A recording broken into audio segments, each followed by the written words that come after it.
Assalamualaikum warahmatullahi wabarakatuh. Jumpa lagi di Radio Jurik. Alangkah lebih baiknya buat yang baru menemukan Radio Jurik, bantu di subscribe dan dipijit tombol loncengnya. Terima kasih. Kali ini Radio Jurik memiliki cerita yang berjudul Bau Amis.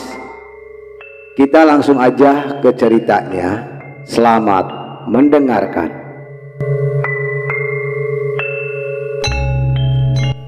Namaku Zaskia. Pengalaman ini aku dapatkan beberapa tahun yang lalu. Walaupun sudah cukup lama, namun kejadian itu belum bisa aku lupakan. Kejadian itu pasti tidak akan terjadi jika ibuku tidak pulang larut malam. Ibuku merupakan seorang wedding singer atau penyanyi di acara sebuah pernikahan. Walaupun sudah separuh baya, namun suara ibuku tetap bagus dan dia juga tidak ketinggalan zaman. Tidak hanya lagu adat Sunda atau lagu-lagu zaman tempo dulu yang bisa dinyanyikan olehnya. Apa saja lagu itu ibu bisa menyanyikannya. Ibu juga sangat hafal lagu-lagu di zaman sekarang. Oleh karena itu aku sangat bangga pada ibuku. Apalagi ibu menjadi wedding singer karena ingin membantu ayahku bekerja. Kalau sedang ada job, ibu bisa pulang malam hari. Seperti saat kejadian itu. Ketika itu ibu sedang ada job manggung di acara hajatan di daerah rumah kami. Karena acara hajatannya hanya berlangsung hingga malam hari, jadi dia pun baru selesai sekitar jam 11.50 malam. Aku ingat sekali jamnya karena saat itu ada panggilan telepon masuk. Aku yang sedang tidur jadi terbangun karena suara dering teleponku. Dan suara dering telepon berhenti, mungkin telepon sudah diangkat. Tidak lama aku mendengar suara langkah ayah menuju kamarku. Ayah mengetuk pintu dan berkata kalau ibu sudah siap untuk dijemput. Ayah mengajak aku untuk ikut. Ayah khawatir kalau meninggalkanku sendirian di rumah. Mau tidak mau aku harus menuruti perintah ayah dan berjalan mengikutinya dengan rasa malas. Aku masuk ke dalam mobil ketika kami sudah keluar sebuah komplek perumahan. Ibu mengirim pesan. Ibu memberitahu kami tempat di mana hajatan itu sedang berlangsung. Aku belum pernah pergi ke daerah itu. Begitupun dengan ayah. Jadi kami menghabiskan waktu berputar-putar mencari alamat dan jalan tersebut. Setelah sempat menyasar beberapa kali, akhirnya kami sampai di jalan tempat hajatan tersebut. Tapi ada yang aneh dengan daerah ini. Jalanan ini tampak berbeda, seperti jauh lebih menyeramkan dari jalan-jalan yang tadi kami lewati. Jadi terasa menyeramkan. Dan lagi pula daerah ini baru pertama kali aku singgahi. Pemandangan di kiri kanan jalan terlihat sangat asing di mataku. Tiba-tiba mobil berhenti mendadak. Aku tersentak dari kursi penumpang. Untung saja aku memakai sabuk pengaman. Ayahku meminta maaf padaku dan setelah memastikan aku tidak terluka, ayah melihat ke depan dengan marah sambil memberikan klakson beberapa kali. Aku melihat ke jalanan depan. Di sana ada seorang wanita sedang berdiri diam. Ayahku pun kembali mengelakson, tapi wanita itu tidak mau menyingkir. Akhirnya ayahku turun dari mobil. Ayah bilang untuk tetap di mobil ya nak, dan mengunci pintu. Aku pun menuruti perintah ayah. Dari dalam mobil aku melihat ayah berbincang-bincang dengan wanita itu.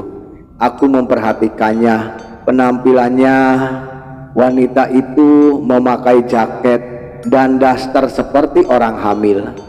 Dia juga membawa tas jingjing di tangannya. Tiba-tiba ayah pun kembali berjalan ke arah mobil. Wanita itu mengikutinya dengan perlahan dari belakang ayah. Aku menurunkan kaca jendela dan bertanya, apa yang terjadi? Dan ayahku bilang, kami akan mengantar wanita itu, kata ayah. Wanita itu satu arah tepat dengan hajatan ibu. Dia berjalan, sudah tidak ada lagi kendaraan. Jadi karena kasihan, ayah pun menawarkan untuk mengantarkan sampai rumahnya. Ayah membukakan pintu belakang mobil dan wanita itu pun masuk dan duduk di belakangku. Aku merasa ada yang aneh dengan wanita itu. Aku memperhatikan wanita itu lewat kaca spion. Dia tampak pucat sambil berkeringat dingin dan lama-kelamaan tercium bau amis dari tubuhnya.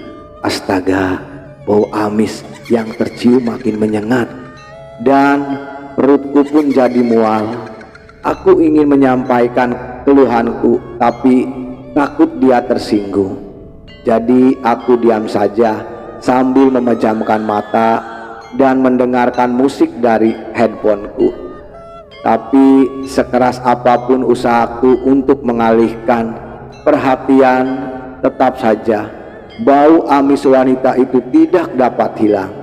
Aku jadi bertanya-tanya, apa ayah juga mencium bau ini? Tapi pasti ayah juga tidak sampai hati untuk memberitahu hal ini kepada wanita itu. Tiba-tiba mataku bertemu dengan mata wanita itu dari spion. Wanita itu tersenyum dan aku pun langsung membuang pandanganku karena ketakutan. Jadinya aku hanya memperhatikan jalan di depan. Mendadak ada yang aneh dengan cara menyetir mobil ayah. Mobil ini mulai miring ke kiri dan hampir menabrak pembatas jalan. Aku melihat ke samping dan aku melihat pemandangan yang mengerikan. Wanita itu mencekik ayahku dari belakang. Ya Tuhan, aku mencoba melepaskan cekikan tangan wanita itu dari leher ayah, tapi tidak bisa. Cengkraman wanita itu sangat kuat. Aku refleks menjebaknya sambil membaca doa yang aku hafal untuk mengusirnya karena aku tahu wanita ini pasti bukan manusia. Dan seketika wanita itu melepaskan cengkramannya dari ayah dan minta diturunkan. Ayah langsung menghentikan mobil. Saat kami melihat ke belakang, ternyata wanita itu sudah hilang. Kami langsung keluar dari mobil karena tidak tahan dengan bau amis yang masih tercium. Anehnya di jalan tempat kami berhenti itu pun terdapat bau amis yang sangat menyengat. Kami berdua masih terdiam di luar mobil. Aku tidak mau mengeluarkan sepatah kata pun setelah mengalami kejadian tadi. Setelah cukup tenang, ayah memintaku untuk masuk ke dalam mobil dan melanjutkan perjalanan. Kami dan ayah tidak lama melanjutkan perjalanan. Sampai di tempat hajatan ibu, kami pun menceritakan apa yang baru saja terjadi. Bahkan para warga pun ikut mendengarkan cerita kami.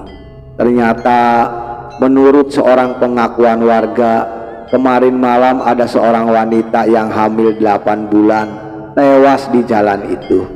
Wanita itu diusir oleh pemilik kontrakan karena hamil di luar nikah dan sudah menunggak berbulan-bulan uang kontrakan tersebut. Ketika dia sedang berada di tengah jalan untuk mencari tumpangan, lalu ada truk yang lewat.